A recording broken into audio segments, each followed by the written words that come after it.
Hello, everyone. Welcome to the Global Payroll podcast from Envie HR. This is about the fact check. This podcast is created to ensure we discuss the mysteries, the challenges, the solutions for international payroll portfolio, the people who are working on the international payroll, global payroll. And I'm your host, Amit Kode, founder of Envie HR. Before we start our podcast, I would like to express my gratitude to all my dedicated viewers who have gave amazing love. I'm really thankful for the way I've got the responses on my previous podcast. And in case if you have anything you would like to discuss, you have any feedback, feel free to write me on info@nvhr, and we will definitely come back to you with solutions, with challenges, and also with the feedback which you have given will be also accommodated with the content which we are providing. Now, without further delay, let me introduce my distinguished guest today. She is a seasoned professional into global payroll, an influencer figure for global payroll area, and she's from the country which is beautiful, Ireland, and with warm hospitality, breaking through with the landscape, rich cultural heritage, and historical gems. I would like to welcome Miss Anne Mary. She serves as a strategic account director in EMEA region for Payslip and brings the wealth of expertise into global payroll as an automation SME. Welcome to the podcast, Anne Mary. Hi, Amit. How are you? Thank you for having me. Thank you very much for being on the podcast. I just have a quick question before we actually start. And on your LinkedIn profile, there is very specifically mentioned as automation SME.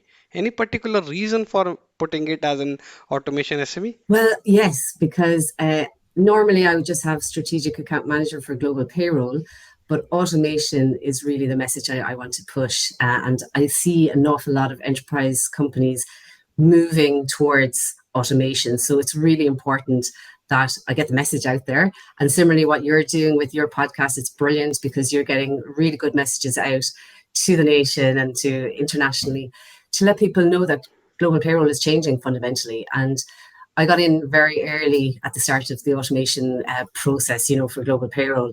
So it's something I'm really passionate about. Oh, that's really nice. That's wonderful. Why don't you just walk us through your expertise into overall global payroll experience?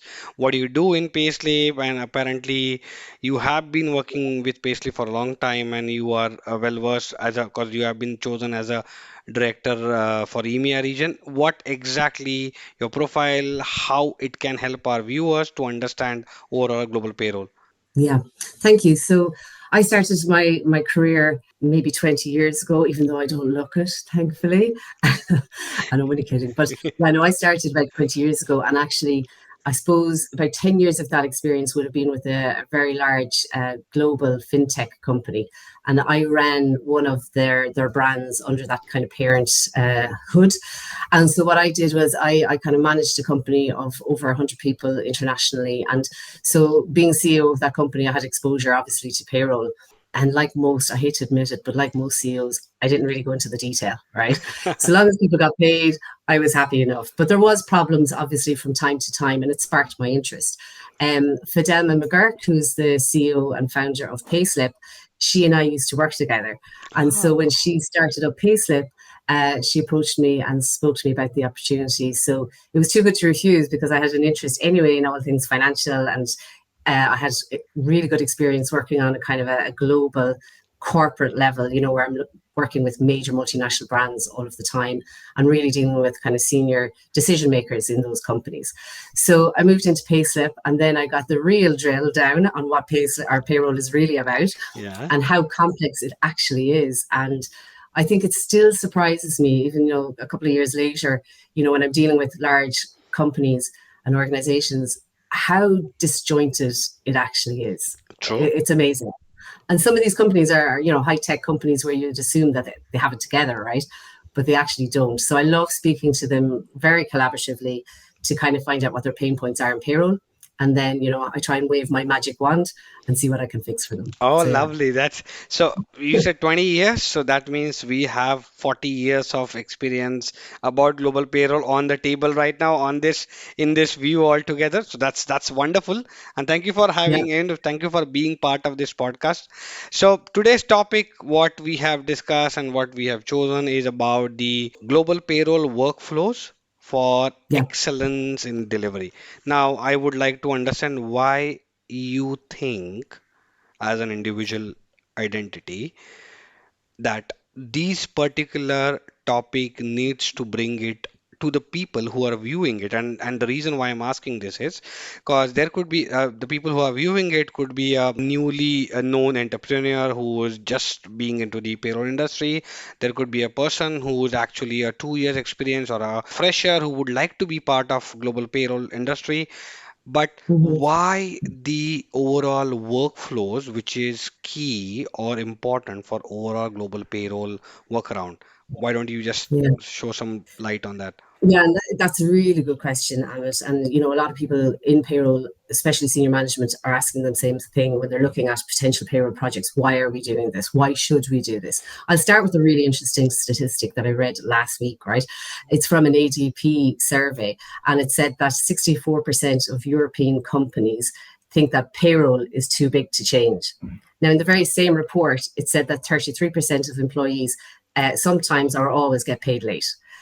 So my argument would be that if 64% of European companies think payroll is too big to change, the reverse is also true.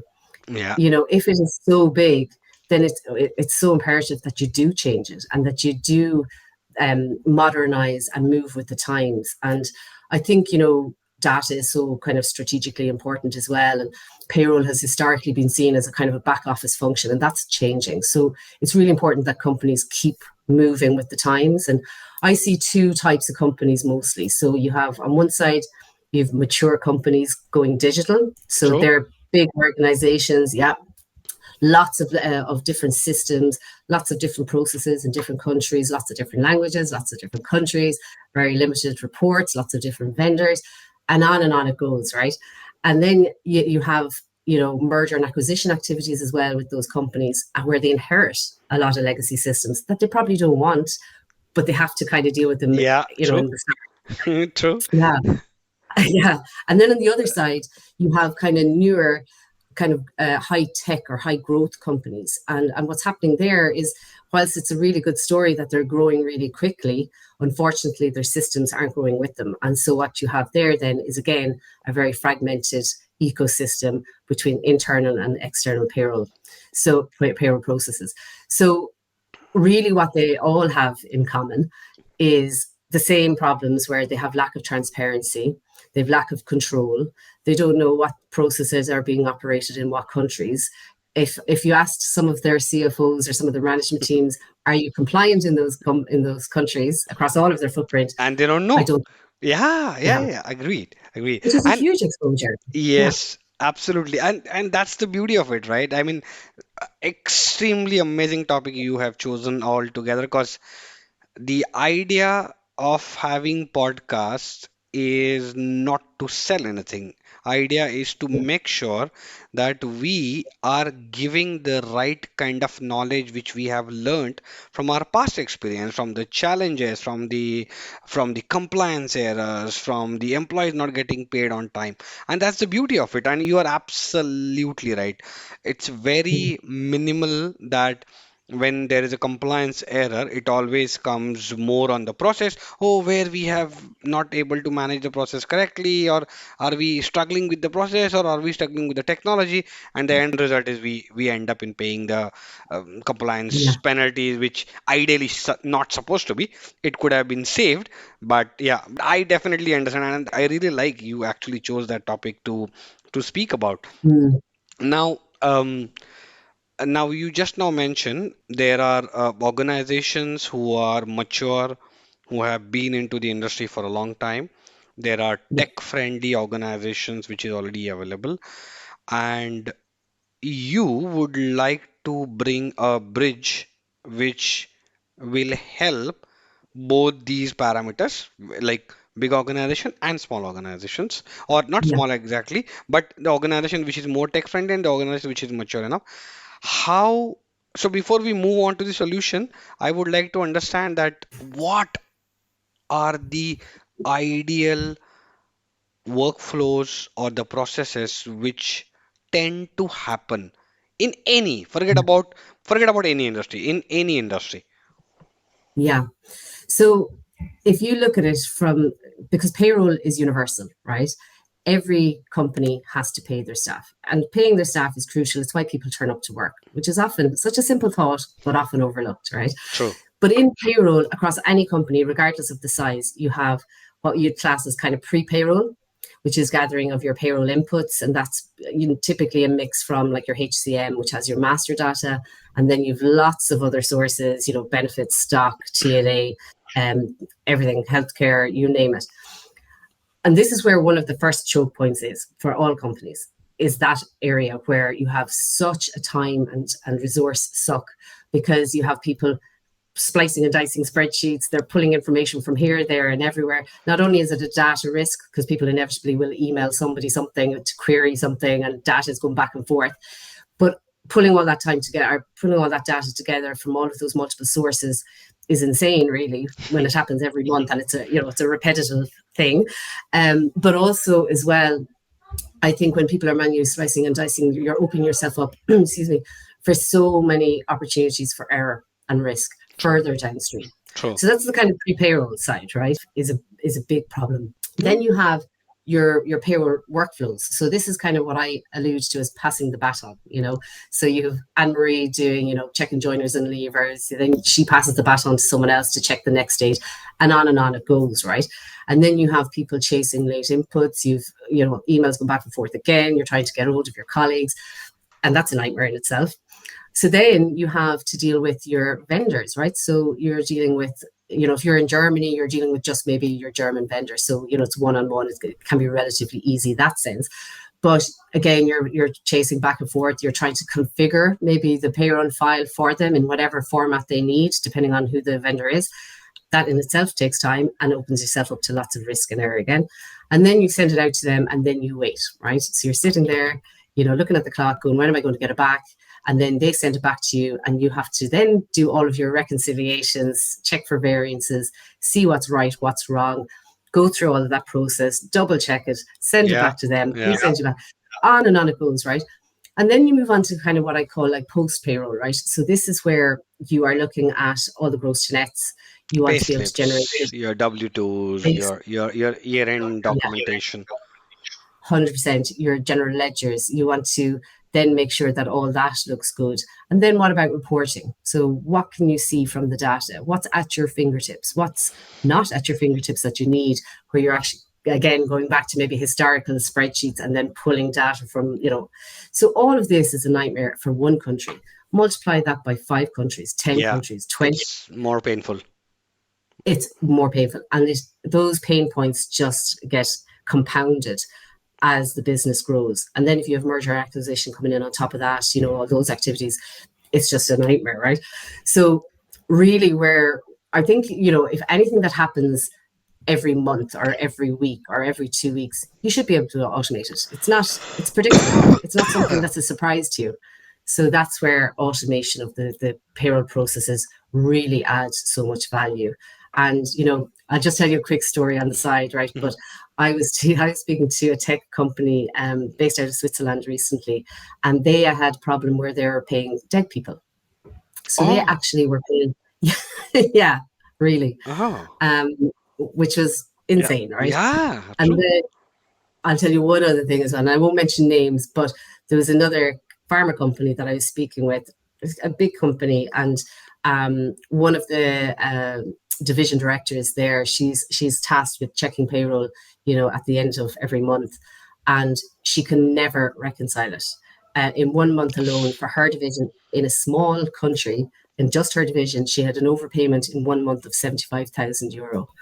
Now, that's her division, of which there's 10 in that small country. Imagine what that looks like then on a global. They're bleeding money.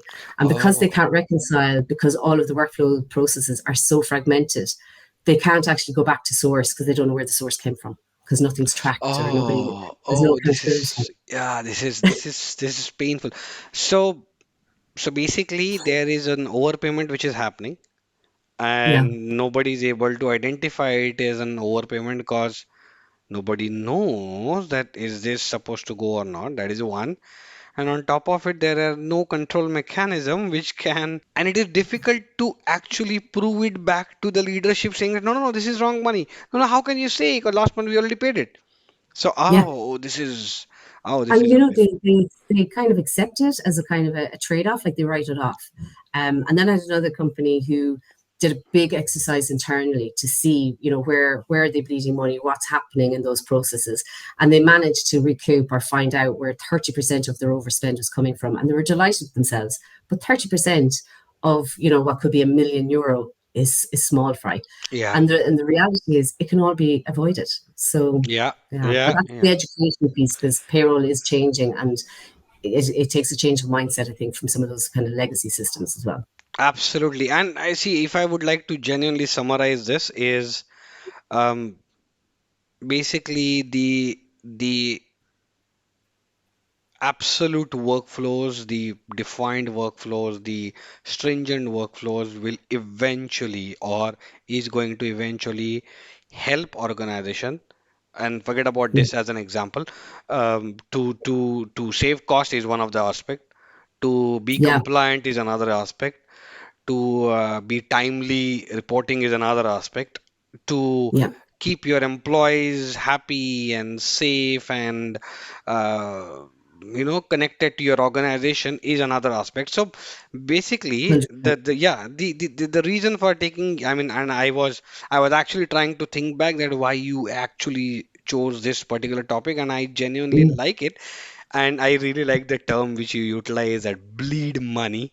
And I was actually visualizing it. Yes, it is bleeding money. The very particular amount of blood what we have it and that we are bleeding it out. That's the organizations which is, because that's going to impact on their P&L as well. So wonderful. yeah, Yeah. yeah. So But they don't actually, when you're looking at payroll projects and looking at the business case for the payroll project, they never look at it like that. They never look at what the current as is process is and where are their kind of costs. And everything these days is, about cost avoidance, of course, yes. return on investment, and so on. And there are such important considerations. But not a lot of companies, I think, when at senior management level, when they're justifying a payroll project, which is seen as a back office function, remember, Yeah. they don't look at those hidden costs or the costs that payroll, or sorry, that other departments outside of payroll also incur supporting the payroll function, be it, the HR teams, be it IT supporting them. So that's a whole area in itself. That's maybe a topic for another podcast. No, but that's really true. See, and you are bringing the right kind of information, because every leadership or every individual who is working on payroll is equally accountable for the funds which is going out from the P&L account of the client. I mean, from an individual organization. And Yeah, and you are right. It is really difficult to explain and let the everybody know that these are the, and one more thing you rightly said, they are not even aware that what kind of an sorry, one second. no, that's okay. That's okay. Sorry. No, no, that's okay. That's okay. Max, close the Absolutely. door, please. Is that One your second, kid? sorry. No, no, Yeah. that's okay. Oh, Amish, I'm so sorry about that. No, he No, was no, no. warned. No, no, no. I can get that edited. Don't worry. Okay. So basically what and that's wonderful that every organization who's actually focused towards the cost saving material, or they are not even aware that these kinds of issues or challenges which is happening, because it is not visible. So I personally feel instead of putting it as a workflow, it is like something which you can't see. It is invisible. Yes. It is happening somewhere and you're not aware. And I think if you're trying to bring more focus towards it, that's wonderful. That's amazing. Yeah. So Well, you yeah. touched on compliance there, right? Sorry, No, just no. as one topic in and of itself, like that's a huge area. And we mentioned it at the top of the podcast as well. Like compliance is something that obviously happens in every country at the same time every year. So again, it's a repeatable thing, right? So rather than kind of do it ad hoc or manually and run the risk of missing deadlines and then potentially exposing the business to penalties, why not build it into an automated workflow? And regardless of whether internally those compliance obligations are worked on or met or externally delivered, you can build those into an automated workflow well ahead of time. You can see them when they're completed or not completed, and then you have the confidence knowing, right, across Mm. my entire payroll landscape and all our legal entities, I know that we're 100% compliant because you can see that it's done. Yeah, and see, It's a no-brainer. yeah, see, I think a few minutes back you actually said this. If you multiply this problem with one country to five, it is going to be more problem or more challenges because Yeah, nobody is well aware, and that especially when it comes to the compliances. That's true, and yeah, that's wonderful. I mean, I'm genuinely happy that someone who's actually trying to bring these types of issues on front end, and not only issues. Now I'll come to my question when I will ask you. Now we understood the problem statement. There are challenges with workflows, and it could impact on compliance. It could result into the overpayment or underpayment or multiple other issues or employee satisfaction level as well. What is the ideal solution or how yeah.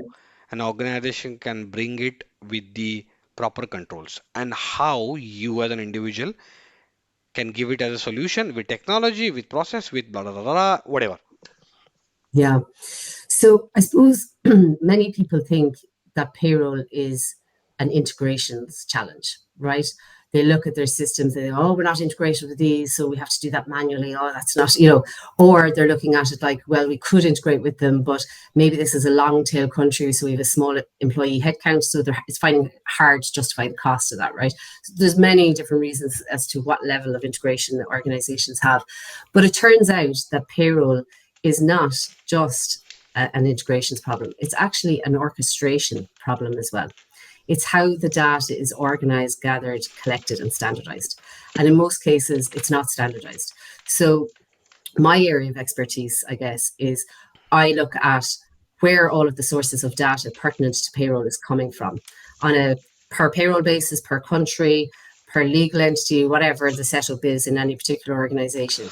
And typically, in broad strokes, you have your HCM, which is all your master data. And then, like we mentioned earlier on, you have lots of data sitting in maybe some third party suppliers, or you have manual data coming from, let's say, sales managers, where it could be a bonus file or a commissions file or something like that. And all of this data is being kind of puddled together and stored in different places, maybe on a shared drives or whatever, right? And sometimes I've seen it where organizations have, quite elaborate Excels with lots of algorithms and really open to kind of errors and people messing True. up with the algorithms and all of those kind of stuff.